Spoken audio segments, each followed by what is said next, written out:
RPS, Pac-Man, Rip, Slab. Just got out the gym. Mint Collective at the MGM. Is above the rim. Mint Collective at the MGM. Mint Collective at the MGM. Mint Collective at the MGM. This might touch a couple M's. Might touch a couple M's. My projection is above the rim. Mint Collective. We at the MGM. Submissions in the Apex like Dana White and them. Mint Collective.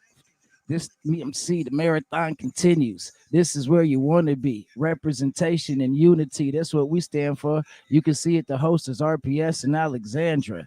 Hopped off the plane and jumped right into a Uber. Ripping packs on my way to meet Josh Luber. Shout out Ken. He the go one. Where he business collective. I know he holding some. Let's all share. Make it collectible. If it's worth collecting, then it's a collectible. Rip, Pack, and Slab. That's the three-way. Our value is a yacht docked right into eBay. Value holding strong. This a new endeavor. We IMG leaders in this forever. Hey, what's going on, y'all? What's happening, everybody? This is a spontaneous live broadcast, so I don't expect anyone to actually be here, but I'm pretty sure at least a handful of people will tune in.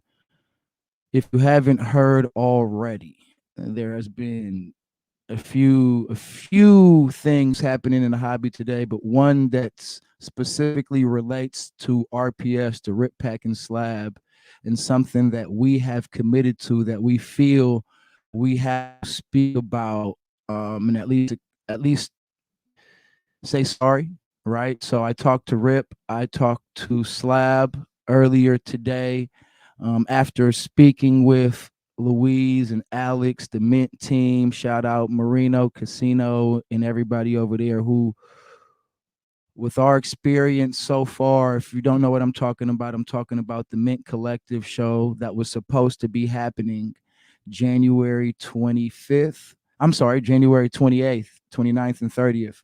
That just got postponed and pushed back to March now, right?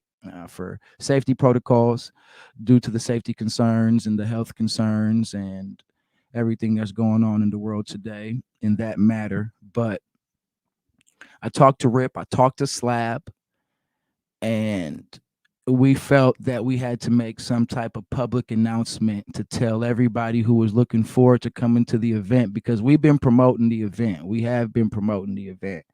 And we're disappointed. Everybody's disappointed. The people at One Mint are disappointed. They wish it could have happened, but this was the move that everybody felt they had to make. It was out of our hands. We didn't have control over it. No one who was a part of this event had any control over it, not even the people really organizing it. You know what I mean? Somebody had to make that safety call from up top, and they did in the best interest of everybody there, right?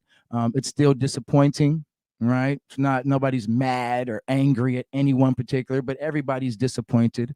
That's one feeling and emotion. I know outside of the hobby, first and foremost, we have some family, friends who are going to come support us because they support us in any and everything we do.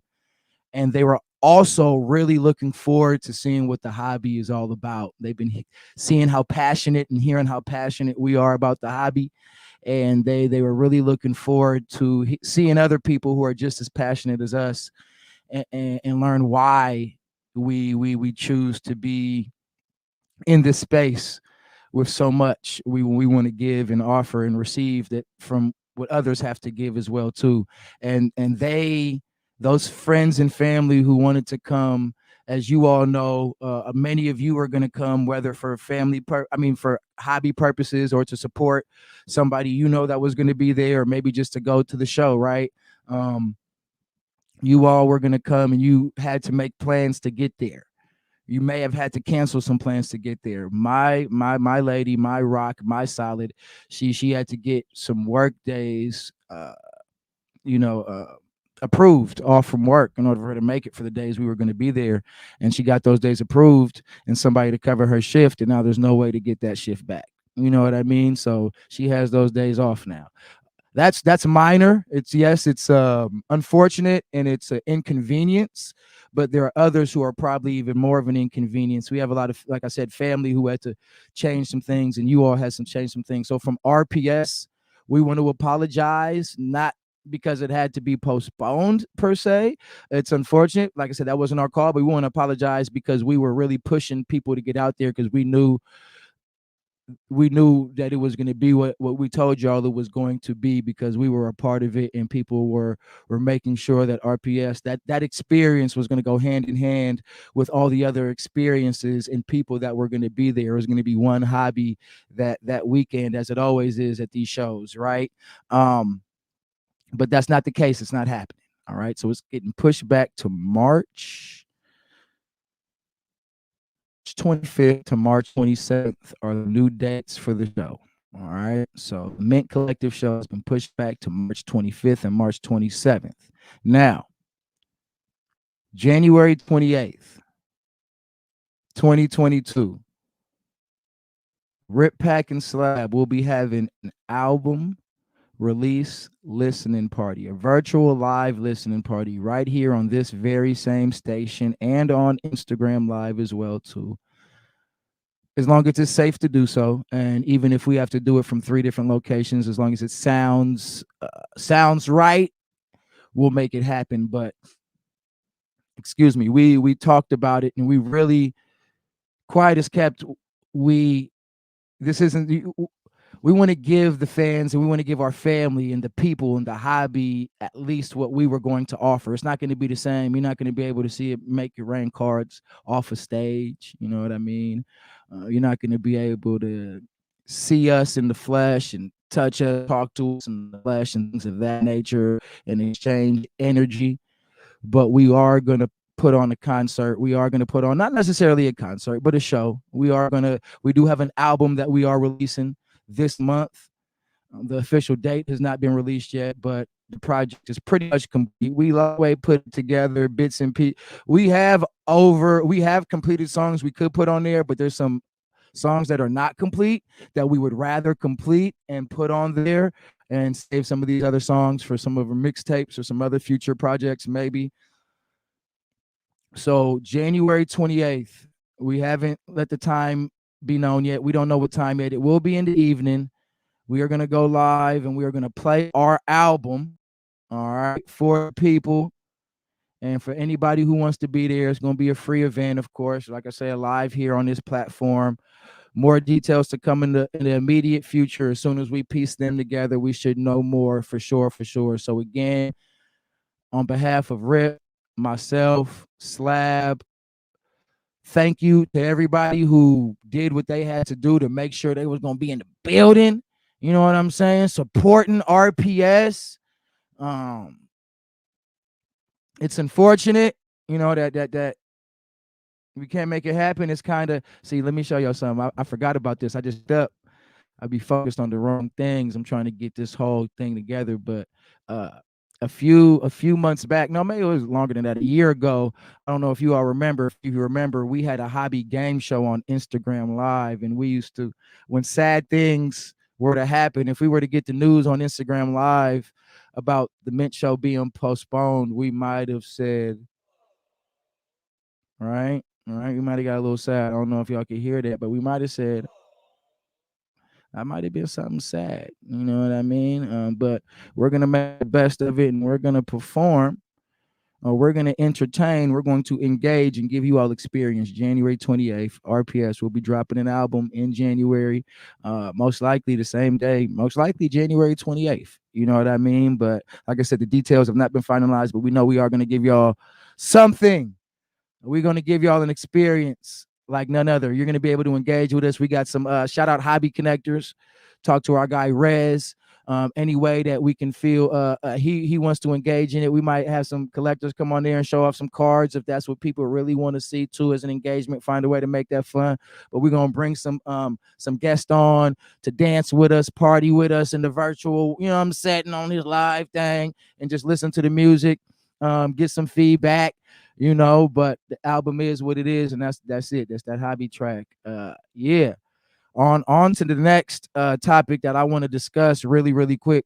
Um, Bip'n News. Anybody know what Bip'n News is? I talked to Jedi. Jedi was on this show on this platform. I believe it was yesterday, and Jedi gave me the approval. I've got approval from Knock to Frisco, San Francisco residents. You know what I mean? They were from that soil.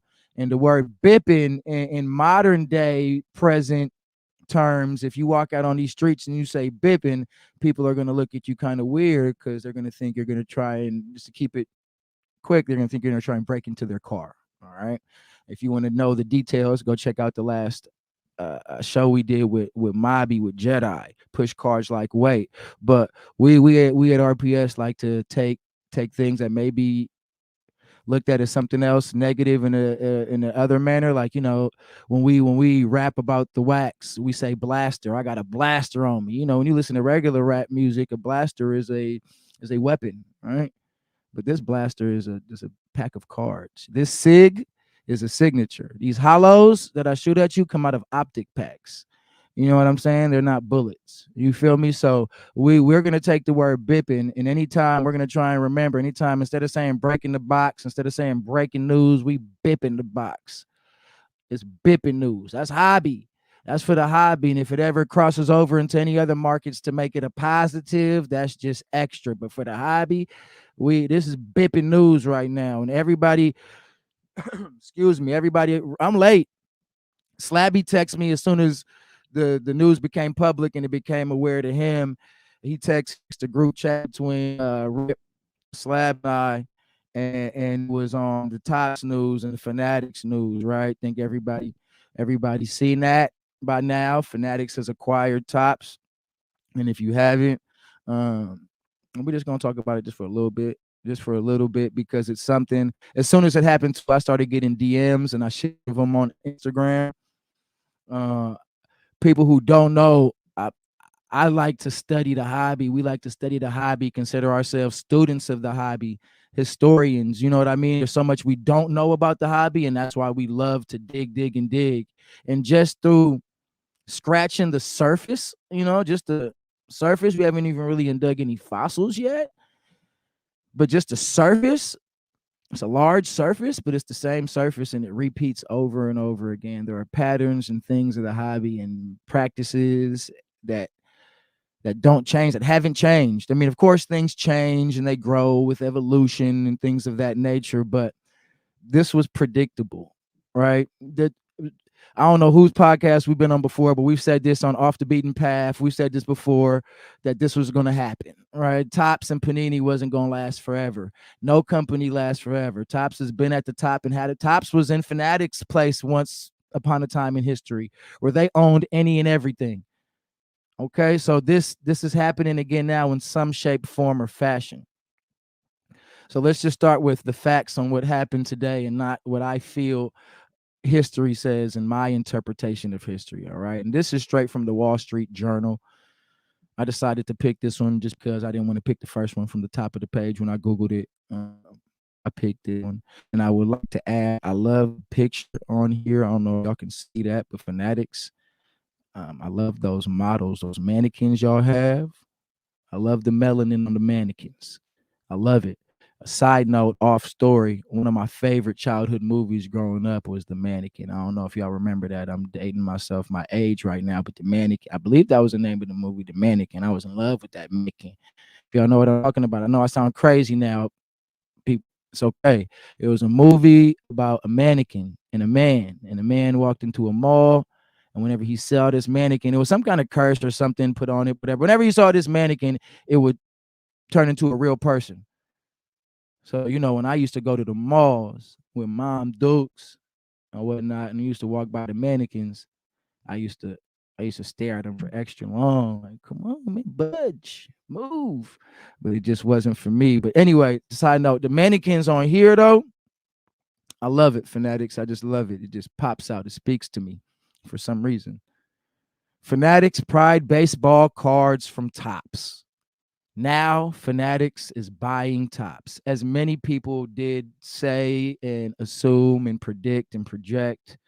It was bound to happen. You know, it wasn't going to take too long. Other things might take some more time to happen within that, but it's happened. The new Fanatics company, valued last year at over 10 billion, accelerated its launch with the $500 million purchase of the company synonymous with baseball cards for decades. Now hold on 1 minute, 1 second. Now before I continue reading this, I haven't read it all the way. I do remember there was a time um not too long ago when Tops wanted to go public. I don't know if I'm using the right language, but they wanted to go public, and they valued their company at 1 billion.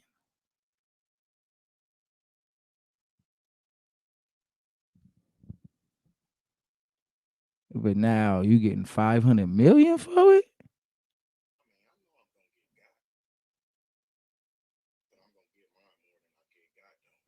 I don't know. I don't know if you got yours more than you got though. But you got yours. Nevertheless, you got yours. 500 million. Congratulations, Tops.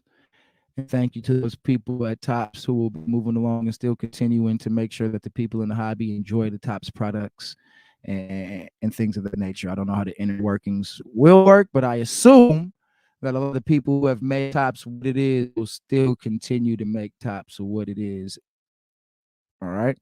Last August, online sports merchandise retailer Fanatics Incorporated upended the trading card industry in a single day by swooping in to make a series of deals with the longtime licensing partners of Topps Incorporated.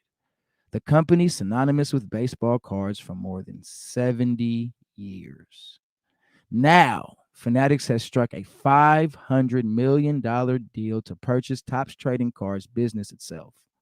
People familiar with the matter said, furthering its breathtaking takeover of the trading card landscape, that Topps has been a leading figure for decades. This is true. This is facts. The acquisition accelerates Fanatics' stranglehold on the business and restores a sense of con- continuity.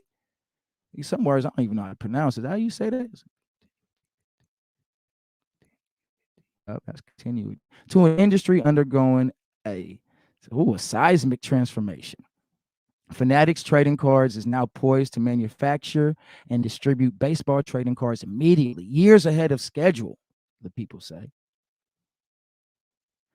The sale comes less than 5 months after the deal struck by Fanatics scuttled Topps plans to go public in a blank check merger. That deal, which valued Topps at about over 1 billion, fell apart in August when Major League Baseball and its players union struck exclusive deals with the new Fanatics-led company. So that explains and answers my questions as to why was it 1 billion then and now 500 million now. Maybe they lost a lot of that capital via the players that would have been bringing that in. I don't know. That's my assumption, but I don't know these things. Hope I will learn it from others. At the same time, Fanatics Trading Cards reached agreements with the unions representing players in the National Football League and the National Basketball Association, along with the NBA. The Fanatics deals represented dramatic upheaval in a decades-old industry that was experiencing a boom in popularity, in part spurred by the pandemic. It also raised questions about Fanatics' plans for a product that is nostalgic for many consumers. The new Fanatics business was supposed to have years to find an answer. Fanatics Trading Cards deal with Major League Baseball wasn't set to begin until after the 2025 season, but by acquiring Top Sports and Entertainment division, along with its roughly 350 employees, Fanatics is positioned to begin its work in baseball now with a brand already familiar to hobbyists, the people say. The basketball and football players unions currently have agreements with Panini, which still run for several more years. So that probably means we may not see football or basketball top products until 2025. Just like, I mean, that as right now, that might be the case. It's hard for me to believe. Like it was hard for me to believe that it would take Fanatics longer than it did to buy Tops. Everybody kind of felt that was going to happen. right? Top also produces trading cards for Major League Soccer, Formula One, UEFA, European Soccer Governing Body, and yeah, the top professional soccer league in Germany. How you say that one? The Bundesliga, Bundesliga, the top soccer league in Germany. Bundesliga. I know they got them Bundesliga boxes, but sometimes when you see a word and it doesn't automatically pronounce to you, you just you recognize the word. And that was one of them words I never cared about trying to pronounce, but might as well try it for the first time in front of y'all. Bundesliga. Bundesliga.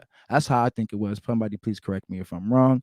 The rights now transferred to Fanatics. The combined revenue for the acquired Topps business was around $550 million last year, one of the people said, with earnings before interest, taxes, depreciation, and amortization. What? Amortization of $160 million. To add That adds to the portfolio of a business that has attained an enormous evaluation in a short period. The Wall Street Journal reported in September that a trio of investors, private equity firm Silver Lake, entertainment giant Endeavor Group Holdings Incorporated, and Insight Partners, a private equity venture capital firm, invested $350 million in Series A funding that valued the firm at about $10.4 billion. This is true. This is about Fanatics we're talking about, right? Yeah. I don't know if y'all heard that in the song, the intro, hobby holding strong, it's the new endeavor. We IMG leaders in this hobby game forever. And what did that just say? Entertainment giant Endeavor Group. So that word wasn't put in there by accident. If you when we talk about history of the hobby, the when you know the names and know how it connects and why, who, not why the person owns it, but it's who owns it and who used to own certain things and acquire certain companies in the hobby. It's the same type of, it's business. It's not just a hobby, it's business. I'm guessing, right? Let's see. In 2007, Topps was bought for $385 million by Torrente Incorporated LLC, led by former Walt Disney Company chief executive Michael Eisner and private equity firm Madison Dearborn Partners. Those entities will continue to own what remains of Topps confectionery and gift divisions. See, what I did is that there isn't a business or a name that I haven't Googled and wikied and like tried to find every piece of literature I could on it just to know its history, just to know more about it so I can relate to it more, so it can relate to me more, it can speak to me more, so I can learn a lot from it. But just reading it before, none of those names make sense. I don't even know how to pronounce some of them. You know what I mean? So I got to look it up. I had to look it up. I know what a lot of these people do now or who they are in the Walt Disney. And I mean, there's a lot that tie in together, that used to tie in together, that no longer ties in together, but that's starting to repeat in a manner that how it formed in the beginning continues to reform again. Topps was on the verge of going public in August via a deal with a special purpose acquisition company, or SPAC, SPAC, when the Wall Street Journal reported Fanatics had seized its prize asset, the baseball card license. That sunk SPAC deal as it was nearing its completion. A top spokesman at the time indicated the company was blindsided by baseball's bolt to Fanatics. You were blindsided by some, but there's also some of your partners who exactly what they were doing, Topps. There were people who you were paying. While you were paying, they were doing exactly what I did in order for me to get where I am in my professional field, right? I used to work for a nonprofit organization that used to pay me, right?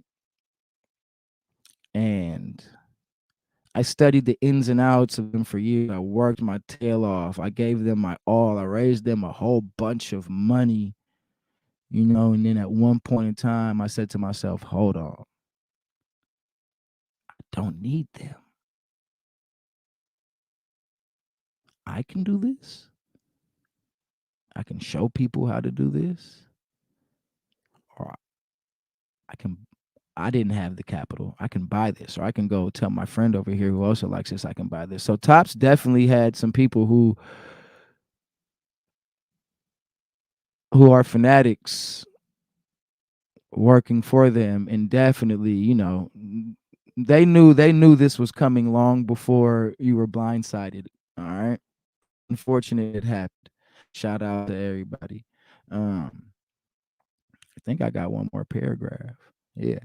The various leagues and players' unions opted to partner with Fanatics because of their belief that the company could transform an industry they believed was ripe for transformation. Fanatics, which has licensing deals with the major sports leagues and universities, had already become a man. Why do they keep on putting these words in here? A behemoth, a Bahamut, Bahamut, become a Bahamut, Behemoth. I know it's not a behemoth. You feel me? Because I would become a behemoth. It's a behemoth by doing just that in the apparel business. So they became a beast. Why didn't they just say they became a beast? Is that what behemoth means, or behemoth? Does it mean beast? Like they became a savage? I've never, why did just say they became a beast? See, that's why we here, to make it make sense. It didn't make sense to me. I don't know. So somebody else might read this and see behemoth. Behemoth. I've heard that word before now I think about it, but they should have said beast. Hey, Fanatics is a beast. For those people who don't care what a behemoth is, it's a beast. But if you want to switch up your vernacular on them, say behemoth. A beast. The leagues and the unions also got equity stakes in Fanatics trade cards as part of the deal.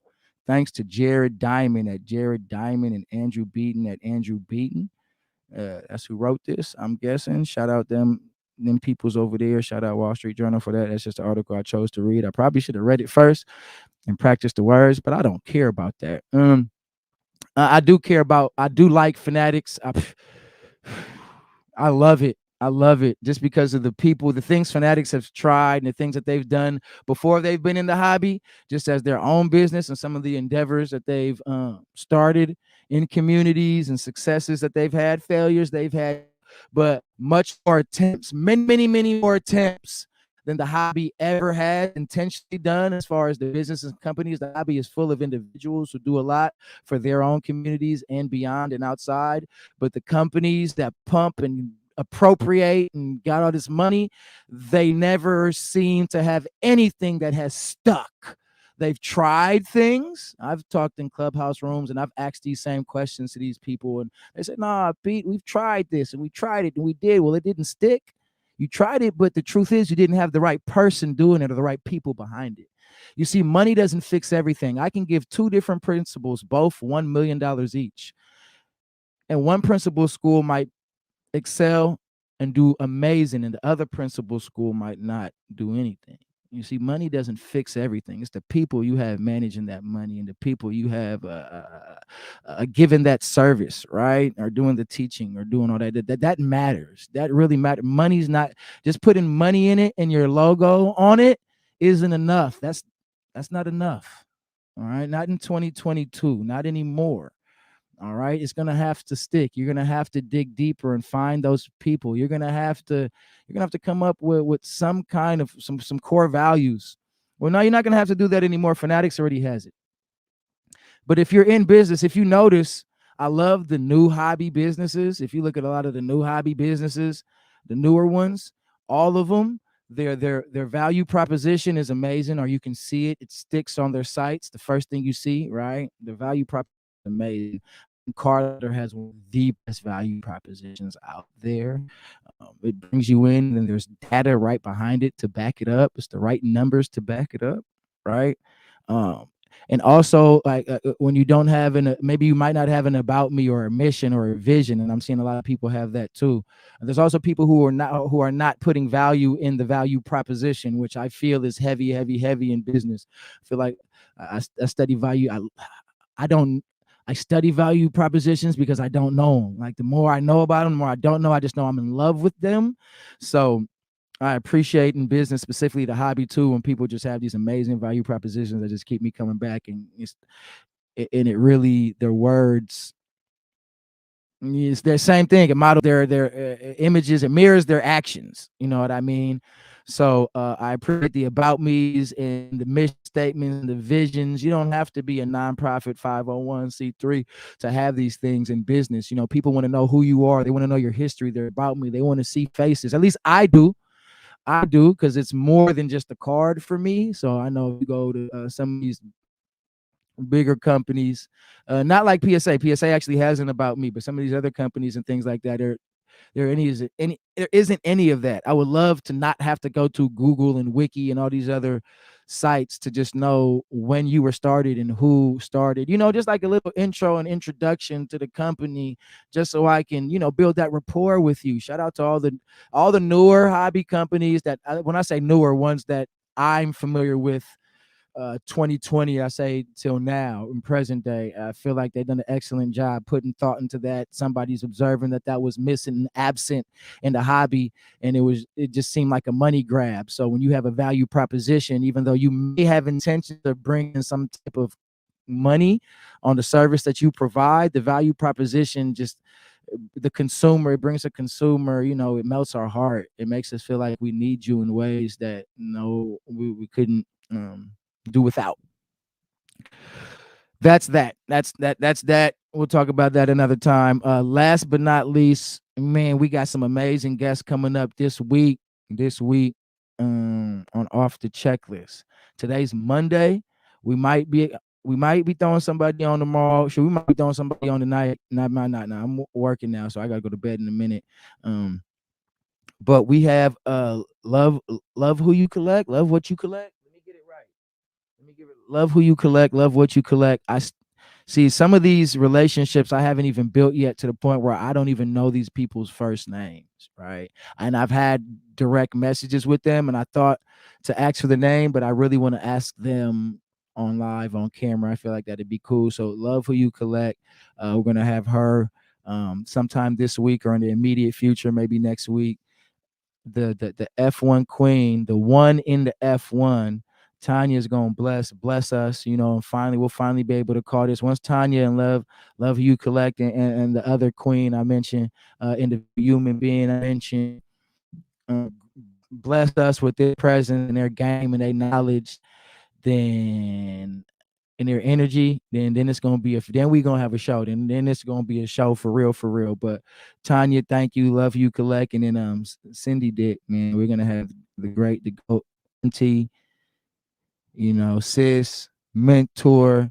That's Wednesday. That's Wednesday. I'm about to get that invite up and running ASAP. And we got my guy, franchise. Franchise is a guy. I'm not gonna say I grew up with. I have friends who did grow up with him and family members who did grow up with him. But in my younger adulthood, Franchise is a baller, a hooper. Franchise can hoop. He's a collector too. Of course, everybody we bring on, they may not be directly into the hobby, but they are as passionate, or were as passionate at some point in time about the hobby, and they have just some kind of value to give to the world and to the universe, even if they're not heavy into the hobby as we may be. When they have the time to be in the hobby, it's 100% all day, every day. So Franchise gonna bless us with his presence and his energy. I can't wait for that. Am I missing anybody? Oh yes, Rez, Hobby Connectors. We're gonna try and make sure we get everybody from the Hobby Connectors in here. Rez, Dario, Lacey. We got to get Cam on here too, the shooter. And when we say the shooter, the cameraman. All right. The cameraman, the shooter man, the shooter with the blaster. That's the cameraman with the blaster box. All right. Hey, y'all, thank y'all for listening in. That was Bip'n News. We're going to keep it going. Yeah, y'all go tell somebody you love them. Go tell somebody you love them. And then go make somebody feel loved. And then hopefully you love yourself. If nobody loves you, love yourself. All right. Tap in on the DMs if you love, if you want some love. Got a whole lot of love to give. We got love to give. If I'm not asleep, if we're not asleep, or if we're not busy giving love to our families, or you know what I mean, and things of that nature, then we for surely always got time to learn and engage and experience the love. So we're looking forward to hearing this from all y'all. Thank y'all for tuning in when y'all did tune in. Rip Pack and Slab signing off. Peter Pac-Man right here. Hey, wait till I get this soundboard and the whole thing going on. It's finna go crazy with the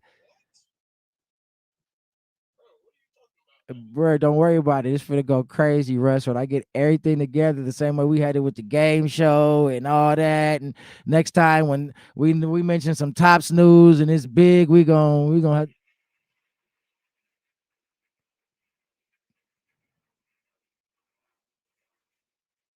Yeah, I don't know how. I don't know. We're gonna make sure the sound y'all can hear it. I don't know if y'all can hear it or not, but we're gonna make sure everything is right with the soundboard.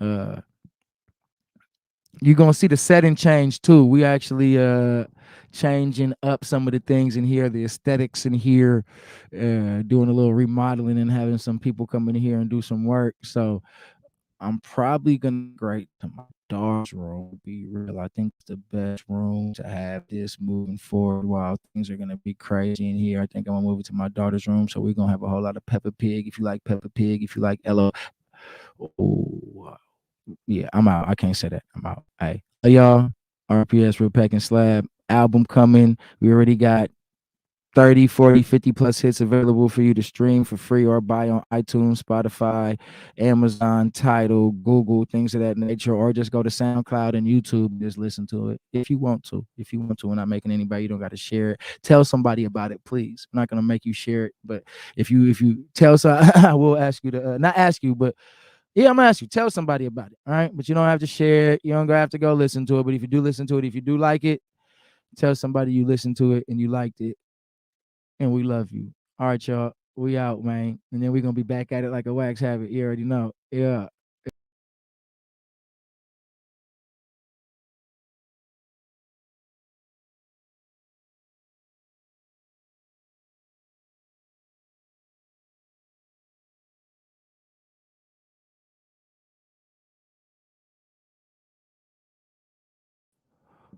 Oh, I'm back, boy, because I pressed the wrong button, boy. I pressed you go down here and go to remove. I removed myself from the room and left, and I didn't hit end broadcast. I could have came back and made it look like I knew what I was doing and hit end broadcast, but I ain't even want to do that. I wanted to keep it, all raw. Yeah, I like them bloopers when they just raw and uncut. Yes, I didn't even know what I was doing. I still got to figure out how to do a lot of this stuff. All right, y'all. I'm out. I'm gonna figure out. I'm gonna play with all these things, man. Make it more fun and engaging for everybody, man. Peace, love y'all. We out. Oh, see, I almost went to leave studio again. Not this time, boy. I'm